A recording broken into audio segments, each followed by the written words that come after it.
Imagine que você está assistindo a uma partida de futebol ou a uma competição olímpica quando, de repente, acontece uma tragédia. Talvez um acidente que deixa um atleta gravemente ferido em questão de segundos ou uma emergência médica que tira a vida de um atleta famoso. Pode parecer algo extremamente raro, mas, como você vai ver neste vídeo, incidentes dramáticos como esses realmente acontecem em eventos esportivos ao redor do mundo de tempos em tempos. Foi exatamente isso que aconteceu em 1989, durante uma partida de hóquei no gelo nos Estados Unidos. O canadense Clint Malarchuk era goleiro profissional de hóquei no gelo pelo Buffalo Sabres, da National Hockey League. O esporte é conhecido por causar lesões graves, já que os jogadores atingem velocidades altíssimas dentro de uma pista relativamente pequena. Mas existe outro perigo que nunca deve ser subestimado: as lâminas afiadas dos patins. Malarchuk sentiu isso na pele. Durante uma partida no dia 22 de março daquele ano, um jogador adversário avançou em sua direção, mas foi bloqueado por um defensor. Com isso, o adversário acabou sendo lançado para trás e atingiu o pescoço de Clint com a lâmina do patim.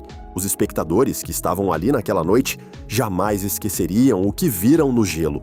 Malarchuk quase sangrou até a morte diante das câmeras. Nos momentos aterrorizantes que vieram em seguida, ele achou que perderia a consciência a qualquer instante, mas de alguma forma conseguiu sair do gelo andando. Ao todo, ele perdeu 1,5 litro de sangue, mas, felizmente, foi atendido às pressas e levado rapidamente para o hospital pouco antes que fosse tarde demais. O corte de 15 centímetros precisou de 300 pontos. O mais impressionante é que Clint voltou ao gelo poucos dias depois e simplesmente continuou jogando.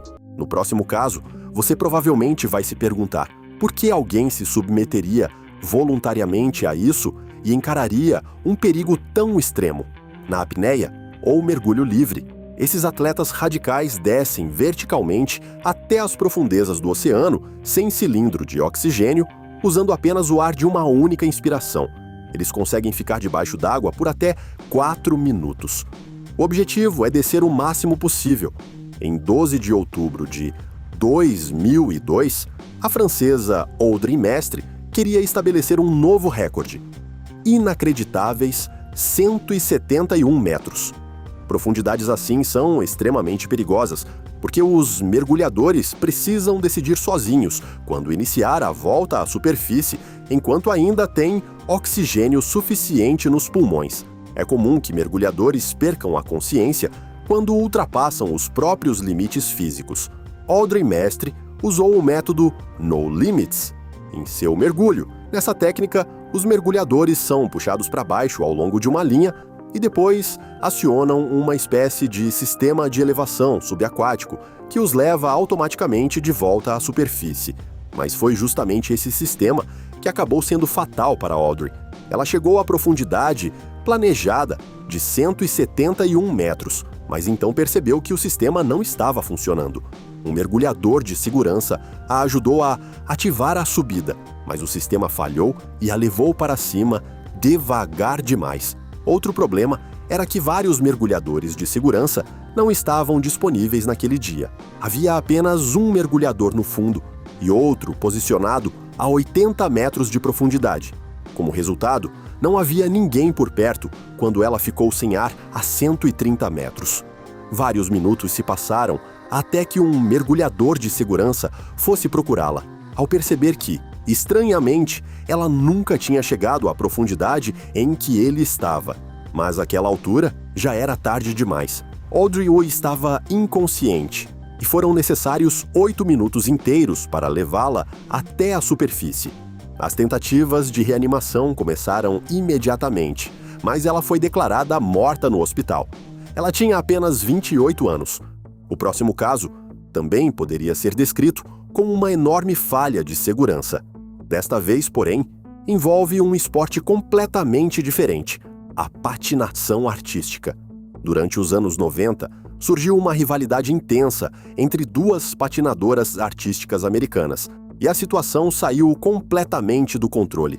Tonya Harding tinha sido, por muito tempo, a principal patinadora dos Estados Unidos, mas estava cada vez mais sendo ofuscada por Nancy Kerrigan, que era um ano mais nova. Para o público, a rivalidade era extremamente empolgante, especialmente porque as duas tinham chance de conquistar o ouro olímpico em 1994. Em 6 de janeiro de 1994, elas deveriam competir no Campeonato Nacional para garantir vaga nas Olimpíadas, mas Nancy Kerrigan foi impedida de ter essa chance. Depois de aquecer para sua apresentação em uma arena em Detroit e sair do gelo, ela foi atacada de surpresa. Um homem acertou seu joelho com força total usando um bastão. Kerrigan caiu no chão, gritando de dor. O agressor, inicialmente não identificado, fugiu do local. Como era de se esperar, as suspeitas rapidamente recaíram sobre sua rival, Tonya. Mas Tonya insistiu repetidas vezes que não tinha envolvimento. Mais tarde, porém, veio à tona que o ataque tinha sido planejado por pessoas próximas a Tonya, mais especificamente por um amigo do marido dela. Ele chegou a pagar $60 mil ao agressor, que depois foi identificado como Shane Stant. Stant admitiu posteriormente que os planos originais para o ataque eram muito mais brutais. Felizmente, a lesão no joelho de Kerrigan acabou sendo menos grave do que se temia no início, e ela ainda recebeu um convite especial para disputar as Olimpíadas, mesmo sem conseguir se classificar oficialmente por causa da lesão. Nos Jogos Olímpicos, ela conseguiu superar sua rival. Kerrigan ganhou a medalha de prata, enquanto Tonya terminou em 8º lugar. Outra tragédia esportiva chocante aconteceu em 2018. Desta vez, a vítima foi uma atleta alemã, a ciclista de pista Christina Vogel. Durante anos, ela tinha trabalhado para chegar ao topo, conquistando 17 títulos mundiais e se tornando bicampeã olímpica. Mas então, ela viveu o pior pesadelo de qualquer atleta. Um grave acidente, durante um treino, a deixou permanentemente paralisada e dependente de uma cadeira de rodas. Em 26 de junho, ela treinava em um velódromo coberto em Cottbus e tinha acabado de acelerar ao máximo quando sofreu uma colisão devastadora. Enquanto estava caída no chão, recebendo atendimento médico, ela pediu à equipe de emergência que tirasse seus sapatos. Pouco depois, viu que um dos socorristas já os segurava nas mãos. Naquele momento, ela percebeu que não sentia mais as pernas. Seus medos foram confirmados no hospital. Ela estava paralisada do peito para baixo, mais precisamente a partir da 7ª vértebra torácica. Em um instante, sua vida inteira mudou. Sua carreira tinha acabado e ela precisou encontrar um propósito completamente novo para seguir em frente. A próxima tragédia aconteceu em um esporte que já é considerado extremamente radical: o surf de ondas gigantes. Durante o Nazaré Tall Surfing Challenge, em Portugal, no dia 16 de janeiro de 2020, os espectadores acompanharam ao vivo o acidente sofrido pelo surfista português Alex Botelho, de 29 anos, em ondas que chegavam a 30 metros de altura.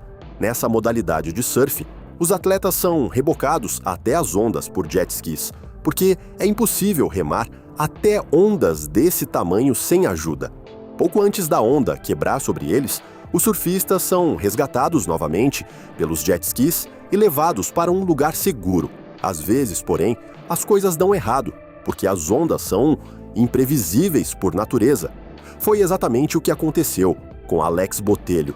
Ele tinha acabado de alcançar o jet ski de resgate quando uma onda gigantesca o lançou vários metros no ar, fazendo sua cabeça bater com força contra o próprio jet ski. Ele perdeu a consciência imediatamente. Em seguida, Botelho foi atingido por uma segunda onda e engolido pela enorme massa de água. Seu corpo inconsciente ficou boiando no mar, enquanto equipes de filmagem e espectadores eram obrigados a acompanhar tudo ao vivo. Foram necessários vários minutos até que os socorristas finalmente conseguissem levá-lo até a praia e prestar atendimento médico.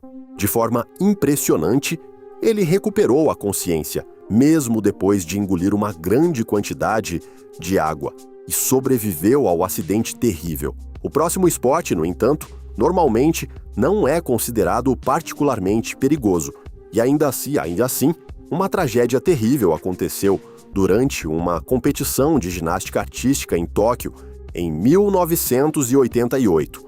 A americana Julissa Gomes, de 15 anos, era um talento natural na ginástica e, por isso, era extremamente pressionada por seus treinadores. Ela tentava saltos muito exigentes, incluindo o dificílimo salto Yurchenko. Nesse movimento, a ginasta faz uma rondada de costas em direção ao trampolim e depois executa um salto mortal sobre o cavalo de salto. Muitas ginastas têm medo desse salto, mas Julissa queria realizá-lo mesmo assim, porque movimentos mais difíceis sempre rendem notas mais altas. Para se preparar para a reta final da competição, ela treinou o salto mais uma vez, mas durante a tentativa cometeu um erro grave. Ela escorregou no trampolim e bateu de cabeça contra o cavalo de salto. Julissa quebrou-lhe o pescoço e, em uma fração de segundo, ficou paralisada do pescoço para baixo. A partir daquele momento, só conseguia se comunicar piscando os olhos. No hospital, aconteceu outro erro fatal, que mais tarde custaria sua vida. Ela foi desconectada acidentalmente do respirador por um breve período, o que causou danos cerebrais. Julissa entrou em coma e morreu 3 anos depois. Você conhece outro caso que deveria ter entrado nesta lista? Conte pra gente nos comentários.